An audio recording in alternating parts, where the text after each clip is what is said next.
Alhamdulillah, assalamualaikum warahmatullahi wabarakatuh. Waalaikumsalam warahmatullahi wabarakatuh. Matur nuwun Mas, minta Nggih. wondene tamba kangen kula kalih Kyai Ponorogo. Dalu niki saged sowan Kyai Ponorogo tur ya mboten atos saking omah. Nggih. Alhamdulillah, Kyai Ponorogo jer dalu niki tesik remen gelar budaya, Mas. Elok Mas niki mun waturaken ngajeng. Insyaallah menika dados ngamal jariah ingkang sae. Dijapai dening Gusti Allah Subhanahu wa taala, cinatet sedaya niat kajatipun dalu niki ngentekke ragat golek nikmat, insyaallah sedaya tebih saking laknat dipun syukuraken wonten ing ahli sunah wal jamaah slamet donya wal akhirat. Nggih, tur ya kena diarani ngibadah sedekah. Krana napa kejaba menghibur diri warga masyarakat ingkang wonten lingkungan RT 02 RW 01 Dukuh Kroyo Desa Nggelang Kulon Kecamatan Sampung Ponorogo iki uga menehi berkah karo pedagang kaki lima. Amin amin. Niki sing saged dipun wastani sedekah tu lidafil balak. Niki sing diarani sedekah ki ngedoke balak ngeten niki Mas. Temen Mas iku pancen ya jelas. Saestu mula dalu niki muga-muga wayah magrib budal sembayang menyang kali aja nyangking timbok. Ayo mumpung si urip sregep-sregepon nanggap wayang sok nikmati ben munggah swarga. Mergo wong ngibadah ki ora mung melulu utawa mligi babagan salat, babagan poso nadyan to iki nggelar budaya uga mujudake pirangane wong ibadah mergo nyenengke wong sing semene kae. Lah niki lho Mas Lutuk, senenge ngeten niki lho. Acara bengi iki lak menjadi rekor muri dengan acara apa? Dengan acara ngresmekne omah anyar menika. Lho, omah anyar matamu iki. Wah iki acarane iki syukuran RT loro RW 1 ana ing Gelang Sampung kok iso. Ora ngresmekne omah anyar gitu. Ngapur wae. Ya sok insyaallah bakal nular iso nanggap wayah. Amin. Ngono. Mung jenenge rezeki iki ora kenyono-nyono. Apa sing diniati sing penting kuwi ikhlas tur niat. Aja nyawang pira-piraning ragat. Ning sing penting nek jenenge amanah kuwi tetep dilakoni ngono lho Mas. Monggo jenenge rezeki diarep-arep ora teko tinggal turu malah gembruduk iki ya. Leres Mas. Ngomong sapa? Hah? Tanggo kuwi turu malah bablas aja iki. Kowe iki yo ngerti ya to, mula kabeh iki sregepon donga. Ngeten iki lho Mas, nyat pirsani. Masyaallah nyuwun pangapunten kula bedhek. Nyuwun pangapunten napa aku labek munggahe pegelku gak umum kok. Lah ngapa? Diwojo tibae lah kok dagelan tambah sitok iki mau. Sapa? Pak Dene wae. Walah. Lah ya kuwi enek jok litik jok nutuk lah sing nusul kerki jo ndledek. Dadi ndledek dhewe rono. Mbah iki mau penikmat budaya. Iya. Sangke senenge nusul Mas Minto, nyuwun gending. Kene iki ora kok ming nyuwun tok ning tetep gawe bisaroh nyatane ya maringi Mas Minto. Amplope gowedhi tak delok tuwipi sisine 5000 mbuh. Iya. Aja disawang, sing penting lak tresnane teng budaya Mas. Masyaallah. Pokoke dalu niki kula seneng, Pak. Lho iki lho, sing mirsani kene delon, masyaallah ngake. Kula tak kira lho, penonton iki kok ning kene tok tibae wah ning isor tewel sak menawa biyane, Pak. Piye to Kyai Ponorogo ki jemenaki Mas Minto? Kula niku suwi mboten teng Ponorogo Pak Minto. Dalu niki saged teng Ponorogo ndereke jenengan niki alhamdulillah kula ndongakne muga-muga sedaya warga Ponorogo menika sedaya insyaallah panjang yuswa. Amin amin amin. Kula niku babat bibit kula niku teng Ponorogo biyen. Alhamdulillah. Sopo? Loh, kula biyen kowe iki anggere engko mayang neng Kediri. Nuwun sewu Pak Minto, babat bibit kula menika wonten Kediri. Mayang neng Tuban. Nuwun sewu Pak Minto, babat bibit kula menika saking Tuban. Gak tenan iki. Wong kok dadi wong lecet lho iki. Ora Pak Minto, ki mbok picek lho aku iki. Kula niki lek ndagel wonten pondok, kula niki weton pondok mriki. Pak Minto nuwun sewu. Niki cerita Pak Minto. Heeh. Ponorogo niku sakral, Pak. Amin amin. Siswa budaya buyar iki main ning Ponorogo. Nggih teng alun-alun. Lah kok Wahyu budaya ketoprak gedhi niku kan wahyu ketoprak gedhi iki loro to, Pak. Wahyu budaya karo siswa budaya. Siswa budaya buyar niku ya pas main ning Ponorogo. Wahyu budaya buyar iki ya pas main ning Ponorogo. Iya iya. Sakral, Pak. Ning aja ngomong dagelan buyar lho ya. Gak. Bahaya kuwi kok. Lah, kula niku Pak Minto niki nang sewu history. Kula niku mbiyen babat bibit kula ya ning Ponorogo. ya dalah. Kula niku pertama kali melu wayang nglerek rada ngetan. Niku nderek Mas Prayit main teng alun-alun bayarane 200.000 ditumpang loro kula karo kritik niki. Alhamdulillah. Ya. Niki picek kok. Iya ya aja mbok sawang perkara ditene lak nawahi Nah, niate Pak Minto. Akhirnya begitu kula niati kanthi ikhlas pengen sinau babagan dagel ning wayang, alhamdulillah ndereke Pak Prayit teng gone Ponorogo. Kira-kira tahun 1928. Niku apa to kuwi? Kok suwi men lho kuwi. 1928. kuwi lak ya jamu jago ya Pak, ya jamu jago ya Pak. Makane lek arep pentas ning Ponorogo ning wilayah kota, kuwi aja lali sampean suwan ning ngebel. Loh, kula ngebel seminggu pisan Pak niku Pak. Nyuwun lantaran ning kono Bale Batur, Mbah Bale Batur. Ngapa to? Kula niku seminggu pisan ning ngebel Pak. Ndonga. Mancing.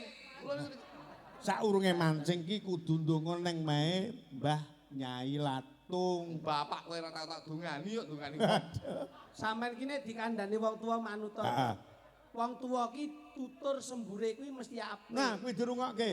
Aku ki wis tuwa, kowe sik bocah. Dadi manut karo wong tuwa. Dadi saurane bocah ki manut karo wong tuwa, aja sak karepe dhewe. Pak niku mbiyen, Pak. Heeh.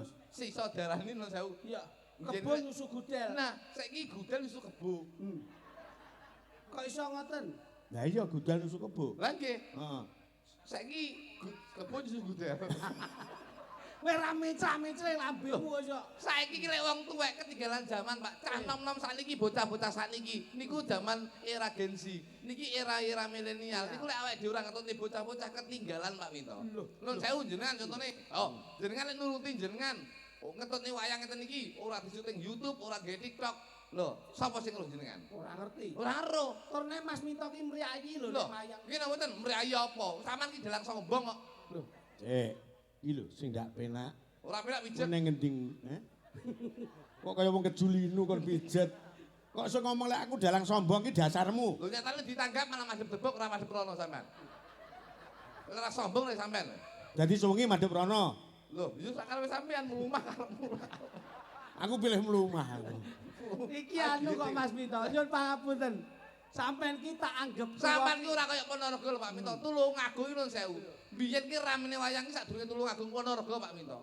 Tanah subur kemajuan zaman nun sewu kemajuan tata kota tata kabupaten niku Ponorogo Pak. Lemah.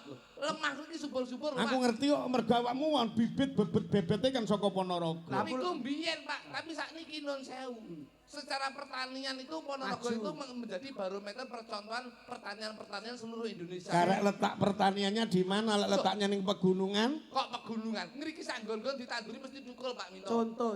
Jenengan nek ning sawah nandur apa? Pari. Pari wis umum. Jagung. Jagung ning ngarep omah kan nandur apa? Lombok, Lombok, terong. Ngriki iki no sewu ditanduri apa tukul Pak Minto. Kok saged? Terop tukul gedang karo klopo niku ora. Ponorogo niku. Lho. Dagelan ki nek mantan maling ngeten iki, Pak. Kae ki nggih sesaji, mula wong Jawa ki apike ngeten niki. Ya, nggih, ya sesaji ben kowe ora dipangan Bathara Kala. Lho, wong Bathara karo aku gila. Sesaji kuwi penting. Mula sing jenenge nun pangapunten, Pak. Niki tuwa ning tuture ra iso digawa niki. Kyai kene kyai sepuh duwe kasepuhan Wih, dirungokke adimu. Dadi cekake kowe iki tuwa-tuwas brabas kakek nampas, tuturmu ora kena digawa. Mbok disawang, sampean karo aku ki sapa? Terus aku ya apamu. Mosok karo aku dhewe lali aku masmu lho. Iya lambemu. Lara lho. Nyun pangapunten lho. Wong sing diarani sing Iya. dilenggahke lak sepuh-sepuh disesep kanthi Kan biyen ki nek aku. dilengane sepuh-sepuh lek rami mesti dienggo dhewe. Iya ning menghormati sing sepuh. Sepuh? Tegese nyapa kok wong Jawa ora ninggalke sesajen ki sebabe apa didelok. Nyapoke kok dincepi gedang nyapa. Mergo cepi bojomu lek yo kandul-kandul.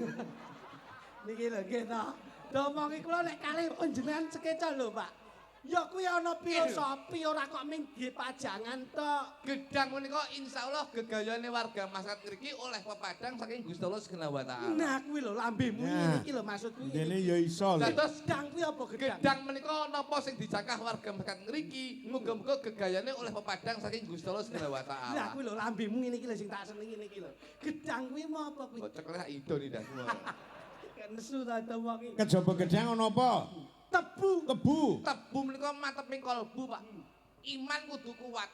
Gusti Allah menika ngowahi pangapura marang umate sak dosa-dosane sak bejat-bejate menungso, sak nakal-nakale menungso. Yen sok ben sadurunge mati yen beliaunya tobat, insyaallah bakal duwe pangapura marang Gusti Allah. Ning sak bejat-bejate wong menungso ora duwe iman bakal dilaknat karo Gusti Allah. Lah masyaallah ki lho.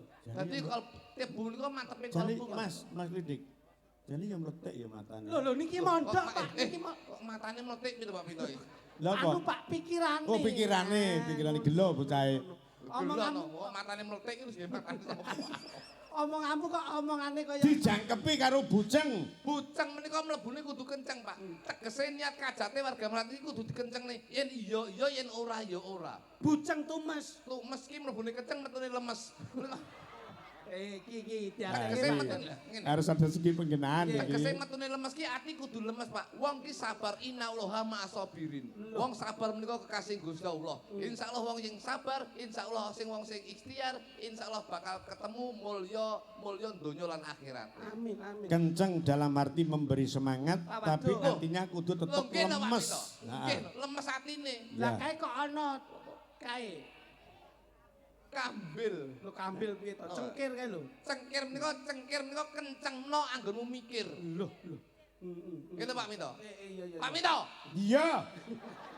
Kono ki yo Aku kira budek, anggere kowe ngomong ki aku yo ngangen-ngangen ngono. Kacamu kan malah buka dompet.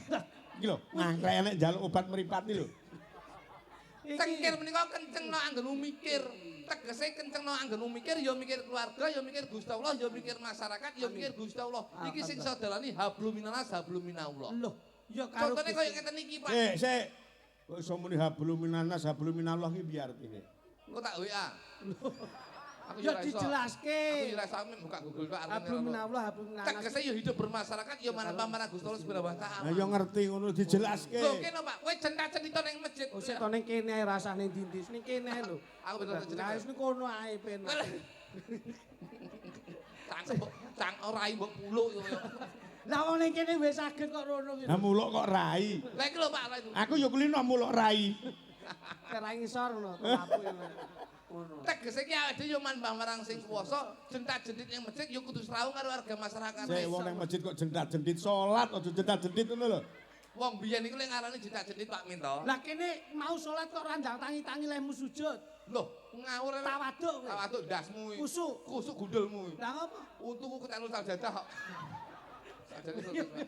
Pak Minto. Wontenipun cengkir kenceng olehmu mikir. Mikir Pak Minto. Gedang gegayane bisa padang, Padang. tebu manteping kolbu. Kolbu. Kae ana disampiri pari. Pari menika saka tembung par menika paringono. Paringono mulya warga masyarakat niki, paringono mulya tegese niku muga-muga warga masyarakat iki gembah ripah jinawi ora kekurangan sadang mangan tuing papan. Nyapa te ado-ado pari ate ngono lho. Lho, Pariwisata rine Kediri, dadi pariwisata nang Kediri ngono ae. iki meneh Ponorogo Pak Winto. Ponorogo. Tak digat ngono. Aja nesu to. Rim niku saka Wis to tembung ning kene ae rasane ndi. Ning kene wae wongsane ya krungu Ya. dadak. Rim niku rina wengi Pak Minto. Warga mekat Ponorogo ing dalu menika jan pirsani rina wengi tansah ndedonga marang Gusti Kang Arya Jagat. Nyenyuwun Pak Minto. Sapa? Lho, wong-wong. Wong endi?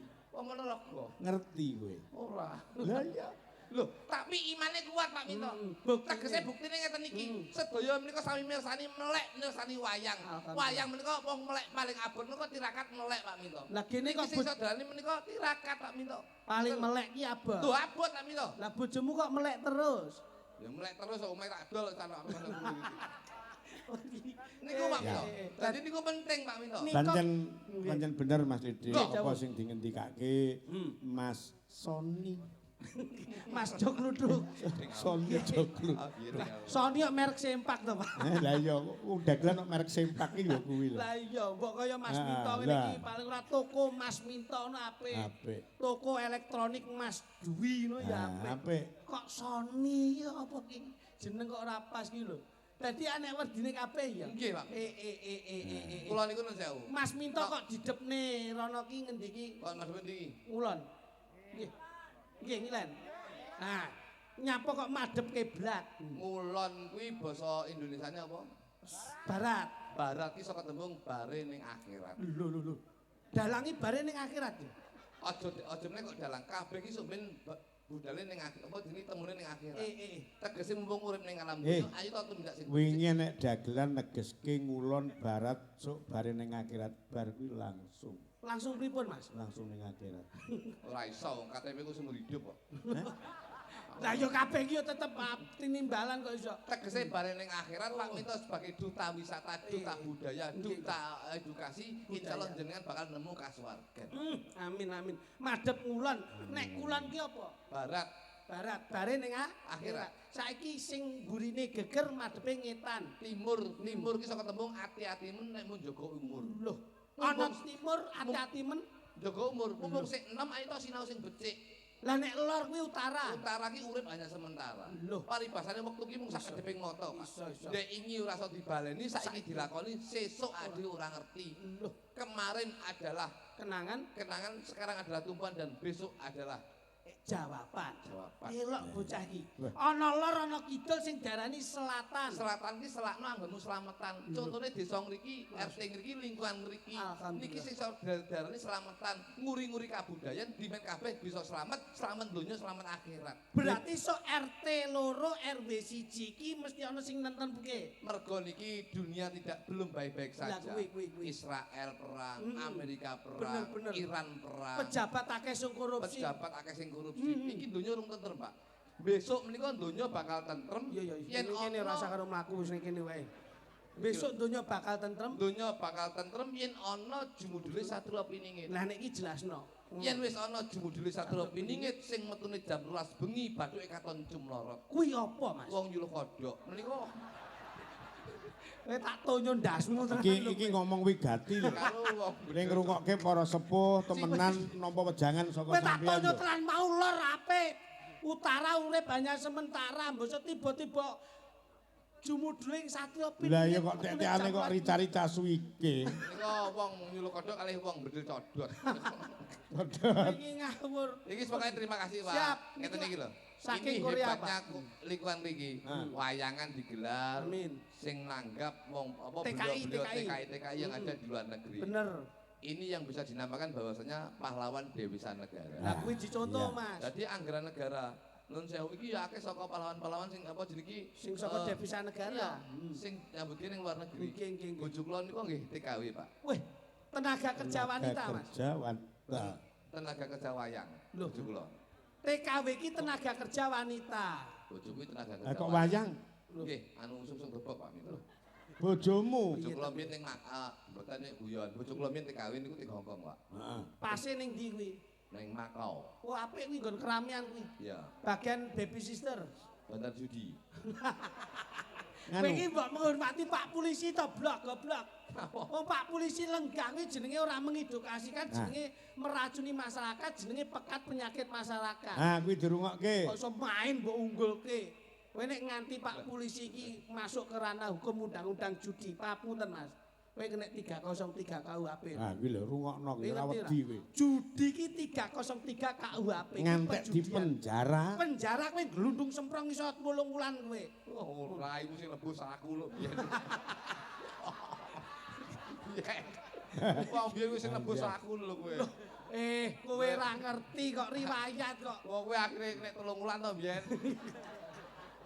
Mas, rasane piye ngene iki? Rasane tekan ngono. Kowe layakno roh. Wis to cangkeme rasa nyambut gawe Ah, nembang dhisik ya, Mas. Mboten iki lho nyambut gawe dadak ngurusi privasine. Lah iya. Begitu kene ngomong judi kowe langsung nyaut, kowe tahu kok. Mas, pangapunten Mas. Di penjara Pak Mito, di penjara. Neng Surabaya neng Polsek Mendut. Iya wis to. Mendut wis dilayar neng Medaek to Pak Mito. Heeh. Neng penjara ngene Pak. Neng jeruji ngene to. Iya. Tak besuk ngene to. Terus Ayo yo lakon kok mangsane. Pundutane Mas, pundutane iki mau ngersake pepeling, mengko dibablaske neng Gudril. Siap. Sinten Pak? Mriki seneng gending lho Pak. Iya. Saestu. Pepeling kaya ngapa? Salah siji ngadeg Mbak. Goleke sing rada langsing wae Pak. Hah? Sindenmu enek sing kaken tanggapan ming moungan mangan tok ora kontrol kok MBG lho. Ngono, sing ndi Pak? Wah, jan piye kene yuruh wong baik. Niki Bari-bari. sing kidul dhewe. Enggak Pak Mito. Enggak Pak Mito. Aku. Kidul dhewe. Iya. Hei, mripatmu kidul dhewe iki lho. Kowe iki ngerti nek hawa. Ya, Mbak Mita, Mbak Widya karo Mbak sapa iki? Papat ngadeg. Coba dona longso Zamane Yo.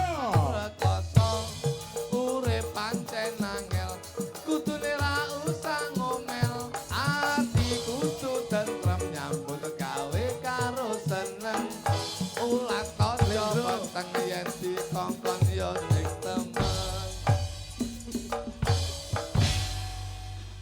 lambemu ya pas lindro tenan. aku kulino melu jidul kok Bangsamu. Iki tanpa bawa nggih, Mas. Sik Mas. yo Iki tenang. kudu nek bawa Pak ora nek bawa pas sing ngendang sampean yo Ora tegese iki sing mbawani kendhi. Iki cara desana apik, Mas. Heeh. Iki cara desana Gilang. Gilang.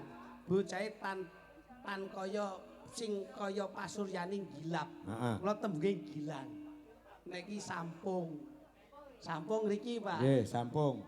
Paling boten sampurnakne tresna mesti bakal rampung. Heeh. Nek niki paling boten sumarata. Kok sumarata? Nggih, sumsume akeh mesti bakale rata. Oh iya. Nek niki paling boten nek delok niki jetis. Jetis. Nggih. Angger dipijet mesti bakale nitis. Mas Luduk, nek pojok dhewe iki cara desa ndi iki? kuwi cara desane ndung banteng Gedimen kok iso mbokokne dong banteng. kuwi gampang nyiruduk Jale pepeling jale. Ya. Langsung buka saka ketipung. Dados yuk. Ini Nduk, mriki Nduk.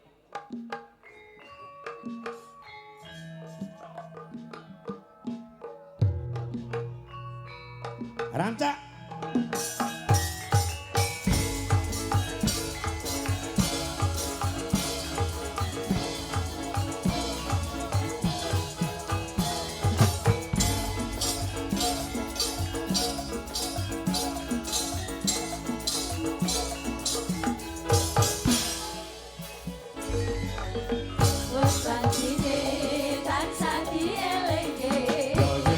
Wes janjine padha nindakake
ngadekon, Nduk. Yo, sinden loro.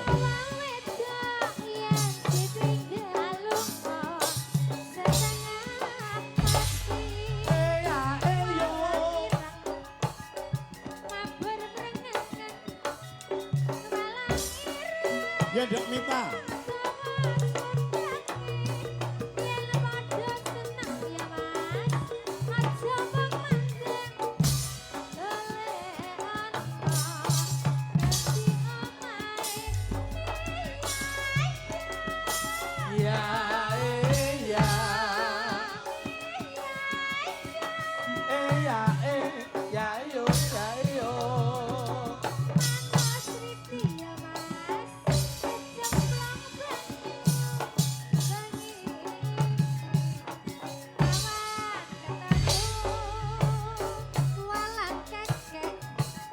Kundutan saking Bapak Mulyono Bantarangin Sumarata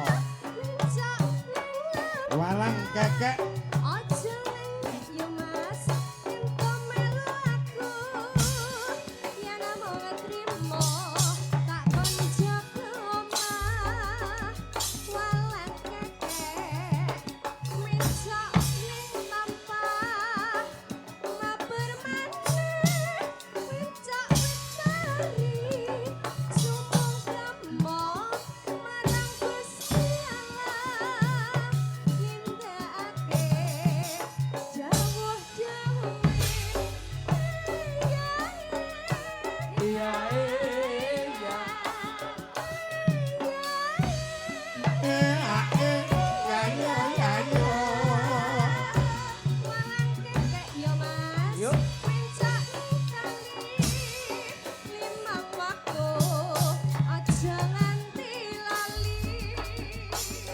kapal api, kapal udara, kapal selam, main titiran, bukan familio mas, bukan saudara, siang dan malam jadi pikiran.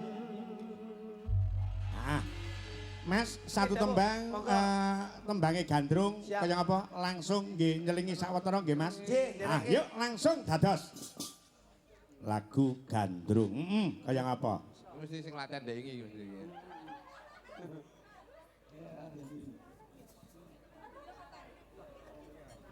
Dan bocah-bocah. Mula apa-apa aja nggih story to, Nduk. Sinden papat sing diaturi jumeneng. Yuk, kaya apa to? Langsung dados, yuk.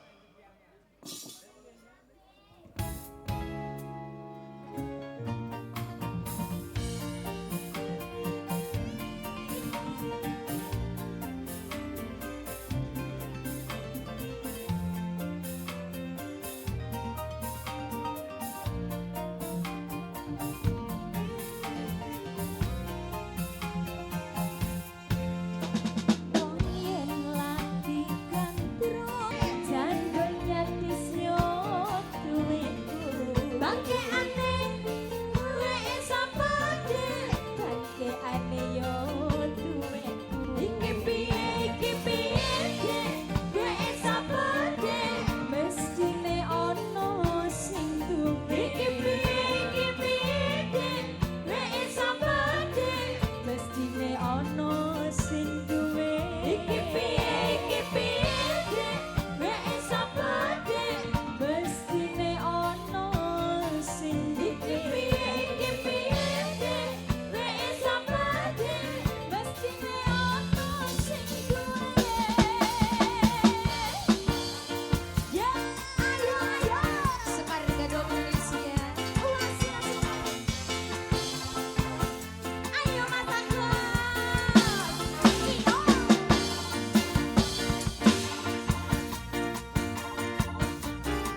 Mas Klidik, Mas Luduk. Dalam.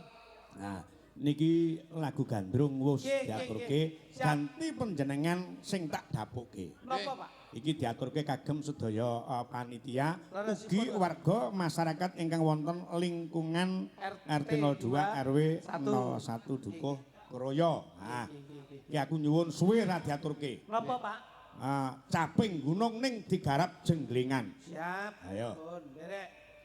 Mas Klidik sampean tak jawabke karo Mbak Lilis Karnali. Oke, siap. Wis, kuwi milih dhewe kono. Lah Mas Luduk kali sini. Ben milih dhewe. Oh. Jangan pilihne lho. Hah? Jangan pilihne. Kula milih mesti milih sing ayu. Aja sing cilik-cilik. Sinden Sekar Gadung ki enek sing elek kabeh ayu ning tak pilih ki sing pinggir dhewe kowe. Sebuti, Pak. Pinggir dhewe. Wit ngadeka laden ana. Itu. Kae. Pinggir dhewe kono lho. Kowe iki nyapa tek celitisan dadak. Malah oleh kenongan balai desa. Kentongan balai desa aja dipaido. Kentonganmu mung cilik, kowe ane mung ciut iki kowe ane gedhe lek kentongan balai desa iki. Karek ndelok tutuke kuwi lho. Nah, tutukmu mampu apa ora? Tabuhmu mampu ora, Mas? Loh, ya mampu. Kowe cara tenan iki. Iki cara kene pas kok. Suguhane pecel. Nek kene tempe dele, nek bojomu tempe benguk.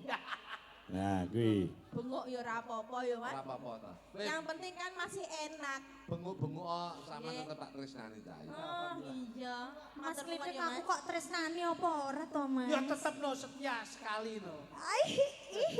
Ya wedi ta. Anu ora bawa apa-apa. ya, bawa terus engko masih jengkleng nggih. Oh nggih, bawa napa, Mas? Bawa Tapi gunung, ayo kok opon ngene. Ngapa to aku yo ngetes bojoku Lho, ngapa kan to? pamit lek bawa tapi gunung dadak kok Eh. opon. Ora usah padu, ora ngusah ngurusi tangga. Ayo. Lah iya, ngono kok ngurusi tanggane. Ngene wedek. Biasa. Biasa. Salah ya tak benerne. Kowe meri ta? Meri to, aku langsung Bojoku kaya langsung ngene. meri kowe. Seksi kaya ngene. Loh, iki yo seksi konsumsi bojoku iki. Wedi panganan. Yo, coba. Diawiti saka Mbak Lilis Karnali. Ya. Jenglengen yo, Mas yo. Iki tak jeneng to.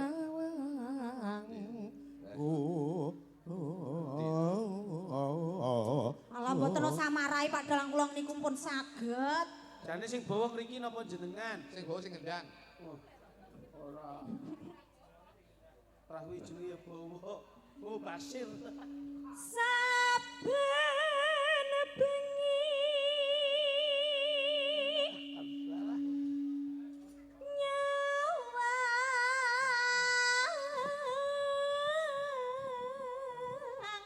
Ya aja terus langsung tunduk poin to, Nduk. Lho, Mas aku sok ndok kanten. Alus sik, Ndok alus sik. kanten. Ora kanten yo engko ngenteni lampune mati.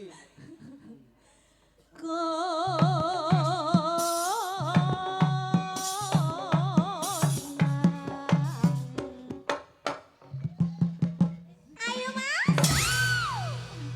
Yelis. Penak. Lah, Nyenggole urung kok penak. Loh, kan ini Wong wis mek kena bayangan iki. simulasi Oh, iya, iya, Mas, iya. simulasi. Pancen imunisasi iki penting. Kan? Simulasi. Nah, ganti ke tangga sebelah ke. Aku jembengen ya, Mas. Kowe iki rasa dijepeng iso ombo dhewe jepeng. Kuwi lho kaya tangga teparo iki lho. Bojomu cara mbok jak apa jenenge? Bojomu mbok jak ngidul sithik rono. Wah, jatuh. Iki rencanane sok men sampe tak cor ning sore monumen Reok kono sok men. Nuwen riyok Lah iki. iki apa? Rupa glon bodine bojomu Bukit Soeharto lho. Ada ya ora apa-apa. The big is beautiful ya, The Mas. big is Eh, beautiful. Lebih kayak deledek kuwi kok. Ayo cepet, Apaan? cepet kuwi.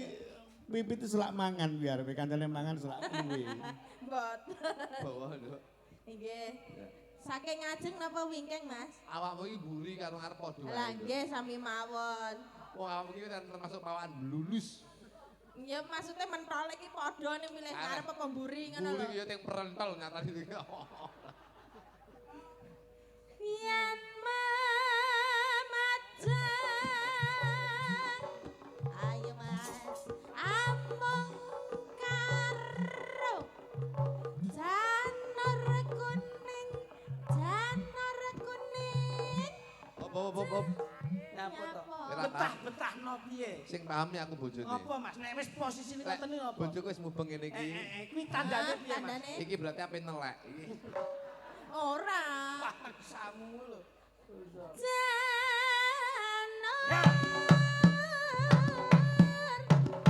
Awas yo. Yo. Ya. Cas. Lho, Endi? sing jos to Mas Nuk bosok. Apa Sing macet? jos lho. Lho, tak turu tak. Iya. Nah. Mas, sing jos bojone wis mapan. Dhuwur. Nah. Ya apa lho iso makik kimekane. Mbok kaya aku ngene lho, Danu.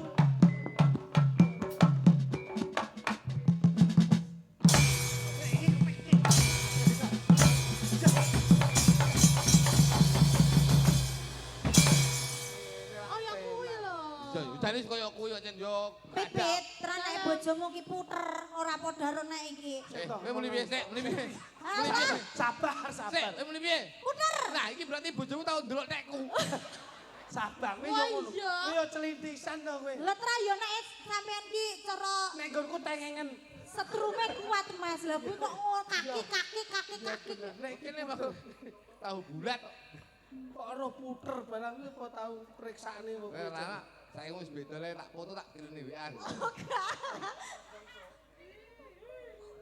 Nembang. Oh, kamu Dik sini, Dik. Kene. Mas Lis. aku jenglengen yo Mas, sampean Lis. ping dhuwur. Sebagai istri soleha, Nggih. lek arep dijenggleng kowe kanggo nyuwara njegek, misal tutorial njegek, kurang dikluk. Nah, njegek, bokongnya diangkat. Nah, ngono. Loh, Kesuwen. Wis dadak ora anu. Ora simpel nek ngono langsung anu Mas prasmanan nggih ngono ae. Weh, kok prasmanan ki sing mangan wong akeh yo gak. Ora kok sing mangan akeh, prasmanan tegese buka dhewe tutup dhewe ngono lho. Penak ngono. Kowe iki bojoku ora tak tutup lho, dihubung larut. Ora kuwi mambu kok puter. Jenglengen yo Mas sing setrumu kuat. Wis tak jeneng nduk wis tak tenan. Sama ning dhuwur apa ning ngesor? Aku ning dhuwur, aku ning dhuwur. Apa? Ya apa lho? Bojomu ki ning kene. Aku tau ning ngisor karo iki lho kok 5 menit mlebu rumah sakit tau. Lah ngopo Mas? Apa? Oh alah kowe Karo ya mas ampun. aku wae. Plempokan pentil to. Ya Allah. Ada di Kowe tak nih. saru. Wis ngomong kowe lho. Iki apa lho? Ya, Dik. Aku ning dhuwur ya, Dik. Injen Mas. nembang. Wae. Mas. Watu.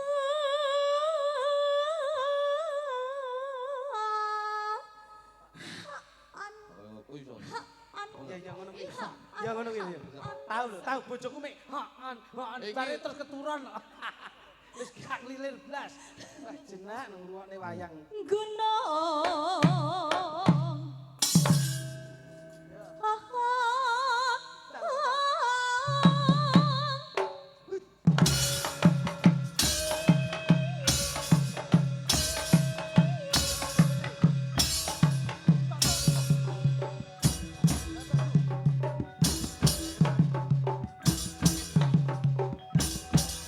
Titik lho Mas. Kowe iki apa to Mas? Rono lho. Kene lho. Celintisan. Gak nek ora padha karo nek Mas Klitik gah.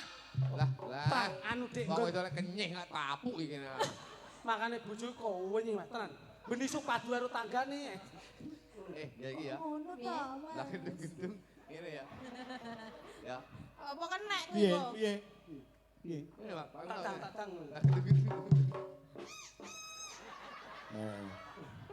Wah, wong anak ngene ta. Siap-siap. Kayak gabrus kebo.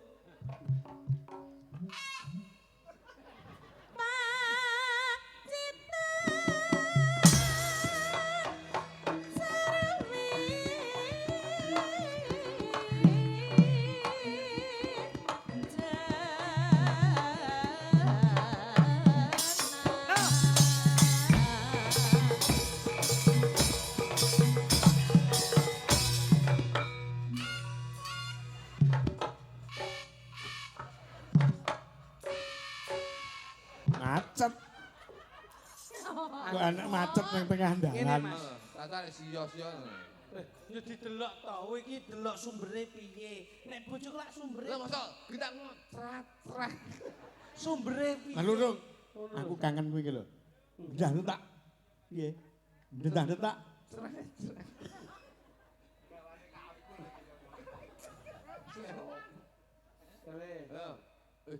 Ayo nih. Alah kok dipuluk. Obar dinget ya awak-awak. Ben mambu tak ngetneh. Kok Mas dirubung laler. Iki besok tenan. Nek mau meteng rekoso kae anake. Piye, Mas? Lah nek ngeden mesti suwi kuwi. Sapa? Iki ra tau ngeten iki lho mek ibu tok metu. Gebres metu ya, Mas. Enak ndek bojo pipit tinggal gebras metu.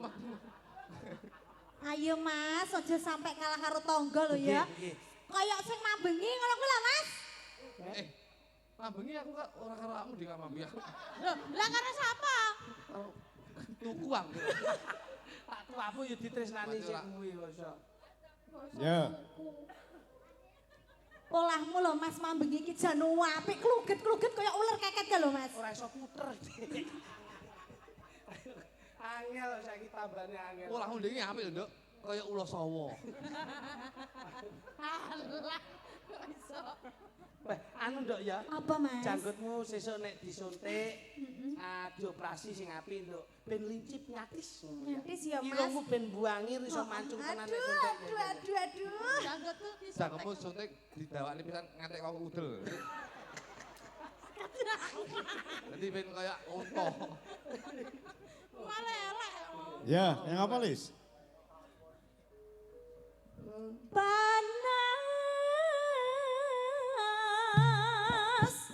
udyan Piye Mas janjine kepiye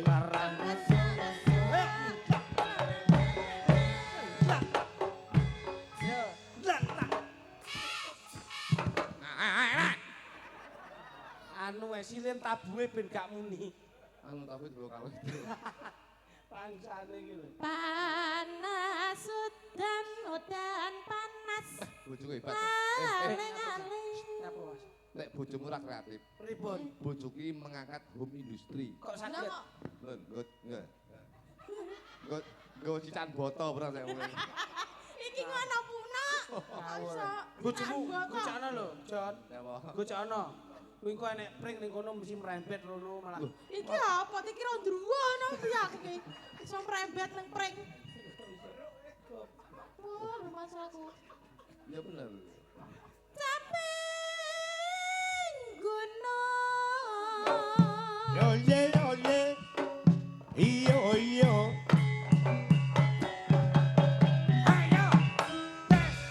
Tes. Ngono kuwi nganu. Oh, siap. Sing wedok. Mas, Mas. Sing wedok iki ngono kuwi ndang karo muni aja meneng wae. Ngene lho. Ngono lek dedet ngono wek. Ya. Padane bahasa. Ya. Ya, jajal ya. Wek.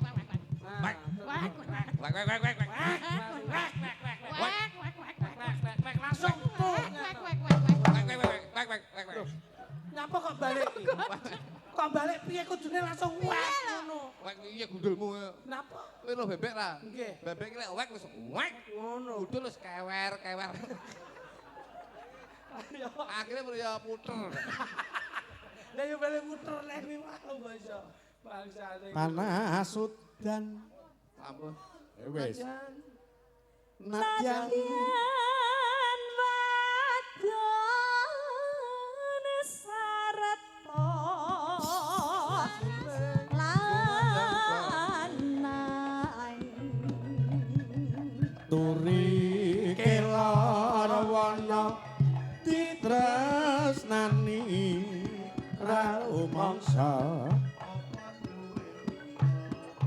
Langsung hot bae ya. mane banyu langsung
Iki sadurunge panjenengan nembang satu tembang, aku nyuwun gungan tembang Meet in Sekar Gadung, tembange Mungkrang Mangkring. Nah, Mas Gembos diaturi jumeneng. Yuk.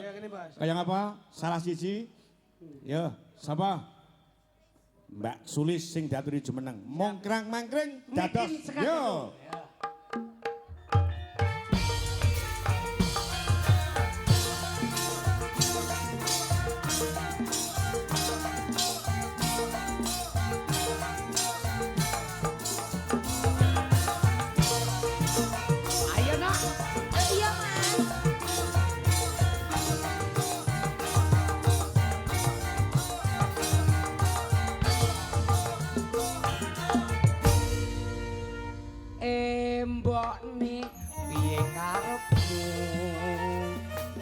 Saben dina kok mau ngajak padu hasil gede kowe jo mentang-mentang tak rasake pangajen ni wong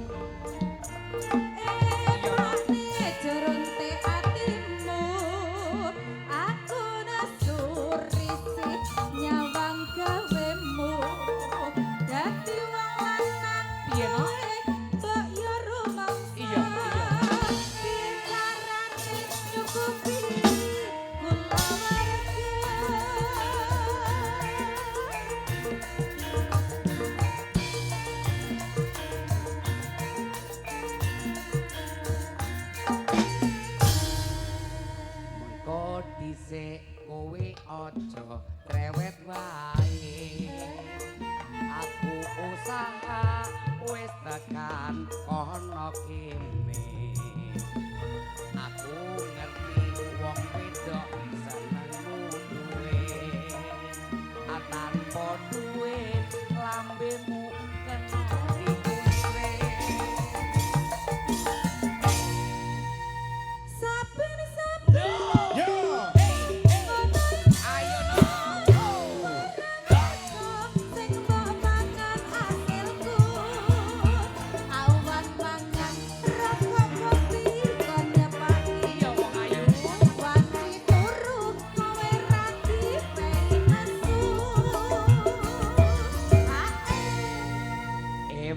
eman dik sayang kowe kudu eling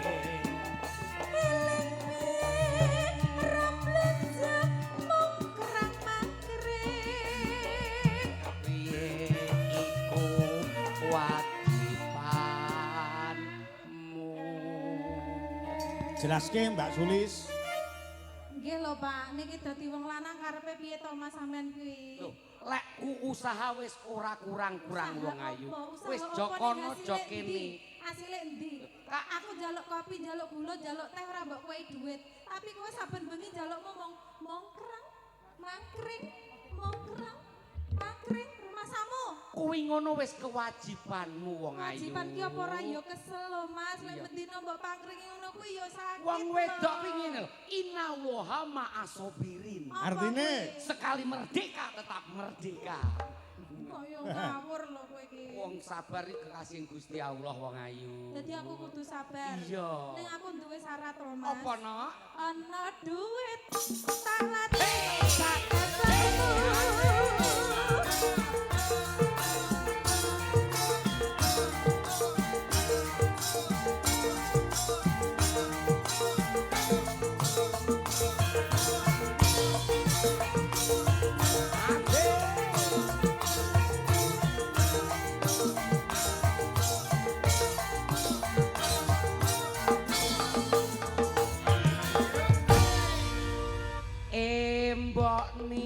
Piye karepmu saben dina kok mau ngajak watu hasil gede kowe jo mentang-mentang tak rasa irang ngajen ni wong lanang iya wong ayu iya aku nesu nyawang gawemu aja kaya mangkon dadi wong lanang kowe mbok yo rumangsa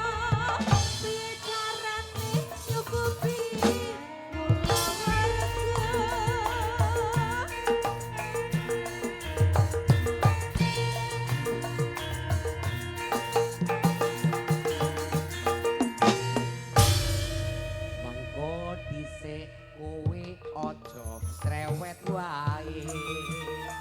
Aku usaha wis tekan kono kene.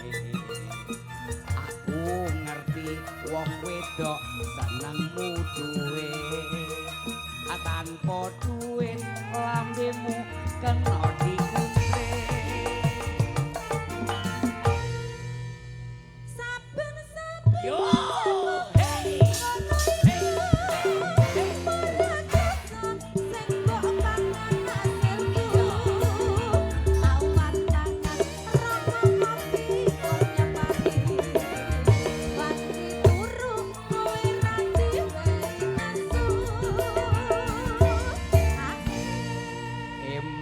Eman disayang kowe kudu eling.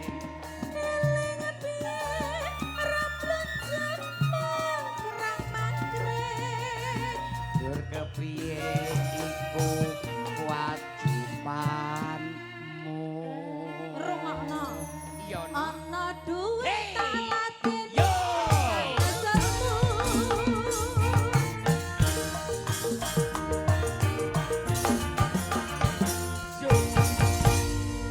Nggih, sembah nuwun lagu sampun katur. Mas Klidik kalian Mas Luduk kula nyuwun gungan satu tembang panjenengan duet kali sinden Sekar Gadung, sinten Mbak Punjung kalian sinten nyumanggake. Heeh. Pun tembange gawe penak mawon. Nggih. Pokoke aja sampai selidutan pun ngoten mon. Ngoten. Nggih. Yo, kaya ngapa Mbak Punjung diaturi jemeneng langsung dados yo. Tuli tatit gentianana pake kaya ngapa sabete garapen le.